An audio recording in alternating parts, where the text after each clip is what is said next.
বন্ধুরা, আপনারা কি জানেন শ্রাবণ মাসে মহিলারা কেন সবুজ চুড়ি পরেন? কথিত আছে যে বিভিন্ন পৌরাণিক শাস্ত্র ও ধর্মীয় গ্রন্থ থেকে জানা যায় যে শ্রাবণ মাসেই সমুদ্র মন্থন হয়েছিল। আর এই সমুদ্র মন্থন থেকে যে ভয়ঙ্কর বিষ উৎপন্ন হয়েছিল তার থেকেই সমস্ত সৃষ্টিকে রক্ষা করার জন্য দেবাদিদেব মহাদেব ওই বিষ নিজে পান করেছিলেন, কিন্তু এর ফলে মহাদেবের গলা নীল হয়ে যায়, যার জন্য মহাদেবকে আমরা নীলকণ্ঠ বলে জানি। এই বিষের ক্ষমতা এতটাই ভয়ঙ্কর ছিল যে মহাদেবের গলা জ্বলতে থাকে।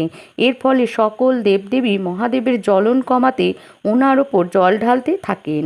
এর ফলে মহাদেবের জ্বলন একটু কম হয়, আর তখন থেকেই যারা শ্রাবণ মাসে মহাদেবের মাথায় জল ঢালেন দেবাদিদেব মহাদেব তাদের ওপর অতি প্রসন্ন হন। এবং এই মাস মহাদেবের আরাধনার পাশাপাশি সবুজ চুড়ি ও মেহেন্দি পরার প্রচলন শুরু হয় কুমারী মেয়ে থেকে বিবাহিত মহিলাদের মধ্যে। মনস্কামনা একটাই, মনের সকল ইচ্ছা যেন পূরণ হয়। তাই মহিলারা তাদের স্বামী, সন্তান এবং সংসারের কল্যাণের জন্য এই সবুজ রঙের চুড়ি পরিধান করেন, ভগবান শিবের পুজো অর্চনা করে থাকেন।